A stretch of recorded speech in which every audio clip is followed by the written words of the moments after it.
Hello, welcome and welcome to BT International Academy, one of leading academy in training nurses and the nursing competitive exam as well as IELTS and flexible OET training. And today we are discussing magic pill session. Actually, it is part 2. In the last class we discussed about lung volume and capacities. That is part 1, and the continuation of that. Today we are going to start with part 2. So those who doesn't watch that video, please watch that video first. After that, you please come and watch this video, because in that video, in the last video, that is part 1 video, we have discussed all the important vital terminologies, key points. Okay, so if you don't watch those videos, you are going to miss a beautiful session. Okay, so please watch that video, followed by that in the continuation of that, you have to watch this video also. Okay, fine, let's begin the session. And if you like the video, please like it, share it, and subscribe the channel. Okay, it will be motivating for us. So let's begin the session without wasting the time. So as I mentioned already, it is a continuation of lung volumes and capacity part 2. Okay, so here the first question is, what is the appropriate maximum air volume in the lungs for a normal healthy adult? Appropriate maximum air volume. This is the key point. This is what? Key point. Appropriate maximum air volume. It is also called as what? Total lung capacity. Okay, either they can ask as a total lung capacity, or they can ask as what? Appropriate maximum air volume. So whatever it is, you have to think about what? Total lung capacity. So let's see the options: 300 ml, 600 ml, 3000 ml, and 2400 ml. So here they are asking the total lung capacity, and here the right answer is what? Option B. The total lung capacity is 6000 ml. How I have calculated the total lung capacity? How I am saying that it is 6000 ml? Already in the last part 1, I have explained very clearly about the formulas and values, how to calculate the formulas. Total lung capacity, the formula once again I have mentioned here also. Total lung capacity is equal to what? Tidal volume plus inspiratory reserve volume plus expiratory reserve volume plus residual volume. If you are adding everything, it will be 6000 ml. Obviously, it will change according to the age. Okay, height, weight, age, gender, it will change, but still the average one is 6000 ml. Okay, once again I'm repeating, appropriate maximum air volume. This word is mentioned means you have to think about what? Total lung capacity. Okay, both are same only. Okay, so the next question, the rationale also I have mentioned very clearly. Those who just want to watch, read the rationale, please pause the video and read the rationale. It will give better understanding for you. Okay, so the next question is,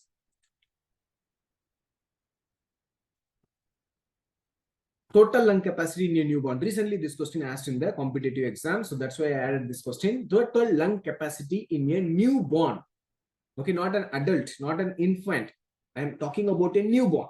Okay, and here they have given 4 options like 100 ml, 350 ml, 500 ml, and 150 ml. And here the right answer is what? 150 ml. Okay, what is the total lung capacity of the adult? 6000 ml. Okay, 6000 ml. What about a newborn? It is only 150 ml. Understand the difference? Okay, fine. So the next question is, how is the fundamental residual capacity measured? How fundamental residual capacity measured? Direct question. Okay, let's see what are the options they have given here. Actually, they are asking the formula to measure the fundamental residual capacity. First option is expiratory reserve volume plus residual volume. Second option, expiratory reserve volume plus inspiratory reserve volume plus tidal volume. Third option is inspiratory reserve volume plus residual volume, sorry. And the fourth one is inspiratory reserve volume plus tidal volume. So 4 options they have given here. And here the right answer is option A, that is expiratory reserve volume plus residual volume. Expiratory reserve volume plus residual volume. Okay, see, the fundamental residual capacity means what? First you understand that concept. Okay, then we can go to the formula. Okay, already we discussed these things in the part 1. Once again I will repeat, fundamental residual capacity is the volume of air remaining in the lungs at the end of the normal expiration. You are doing an expiration, you are expiration பண்றீங்க, expiration பண்ண அப்புறமா எவ்வளவு air வந்து உங்களோட லங்ஸ்ல இருக்கு. After doing a normal expiration, amount of air which is remaining in the airway. Okay, so that is called as what? functional residual capacity. Actually, it is not a fundamental, it is functional residual capacity. Please change, please do this correction. Okay, and the normal value here is 2200 ml. How I am saying this? Here you can see the functional residual volume. Here you can see the calculation here. Already I discussed these things in the part 1 also. For understanding, once again I'm repeating. Here you can see the second one, that is functional residual capacity is equal to expiratory reserve volume plus residual volume. Here, please see my cursor clearly. Functional residual capacity, that is 2400 ml. How I am saying it is 2400 ml. Everything on the 2400 ml வந்து செய்யுங்க. அப்படியே நீங்க பாருங்க functional residual capacity ஓட இந்த formula நீங்க apply பண்ணீங்கன்னா ERV எங்க இருக்கு? Expiratory reserve volume, that is ERV. So that is 1200 ml. அடுத்து என்ன இருக்கு?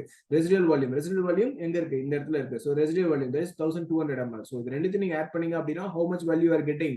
2400 ml. So this is how I am calculating. Okay, so functional residual volume is equal to what? 2400 ml. Okay, fine. So the next question is respiratory rate multiplied by tidal volume gives. Direct question, guys. Okay, respiratory rate multiplied by tidal volume gives. So 4 options: expiratory reserve volume, maximum voluntary ventilation, total lung capacity, minute ventilation. So here the right answer is what? Option D, that is minute ventilation. So what is minute ventilation? See, minute ventilation is very simple. Amount of air inhaled and exhaled in a minute, in 60 seconds, in a minute. That is called as what? Minute ventilation. Okay, so here the right answer is what? Minute ventilation. Why? Because here they have given the formula and asking what definition this formula is applicable. So அவங்க ஃபார்முலாவே கொடுத்துட்டாங்க. அதாவது respiratory rate multiply by tidal volume அப்படின்னு சொல்லிட்டு formula கொடுத்துட்டு இது எதோட formula அப்படின்னு கேட்கறாங்க. இது வந்து மினிட் வென்டிலேஷனோட ஃபார்முலா. அவ்வளவுதான், முடிஞ்சிச்சு. சரியா? ஸோ மினிட் வென்டிலேஷன் என்னது? ஒரு நிமிஷத்துல எவ்வளவு இன்ஹலேஷன் பண்றோம், எவ்வளவு எக்ஸலேஷன் பண்றோம், அதுதான் மினிட் வென்டிலேஷன். ஓகேங்களா? ஸோ அதுக்கான நார்மல் வேல்யூ பாத்தீங்க அப்படின்னா 6 liters per minute. What is the normal value for the minute ventilation? It is 6 liters per minute. Okay, so the next question is simple question but very important. Capnography is a measurement of.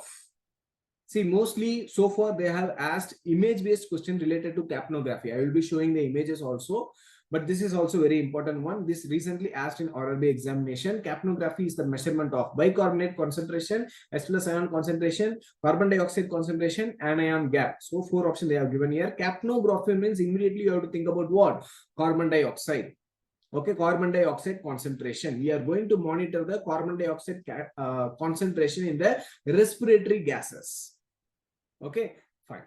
So here, as I mentioned already, image-based questions are very important. See, if you are getting images like this, so like this, even in a normal cardiac monitor, the capnography option will be there. So in that also, there is a chance for the capnography waves. Okay, so this is only for what? Capnography. Okay, so these are all the monitors to analyze the capnography and the waves of the capnography. Here you can see the waves of the capnography. If it is like this, see, there is a upward direction line, that is vertical line, followed by a horizontal line, followed by a vertical line. Okay, so this is the normal capnography waveform. Okay, but in case of obstruction, it is classified into 2 types. That is moderate obstruction and severe obstruction. In case of moderate obstruction, you can see this pattern of waveform.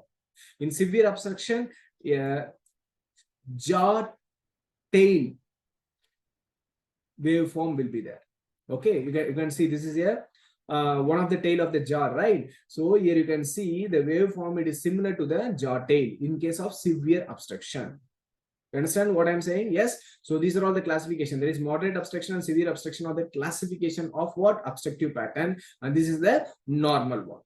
Okay, image-based questions are very common. Okay, so hope everyone understand the concept, whatever I discussed so far related to the lung volume and lung capacity. And if you have any doubt anywhere, you can drop your message in the comment section. Once again, I'm repeating, so please watch the part 1 video. After that, please come and watch the part 2 video. Both are very important.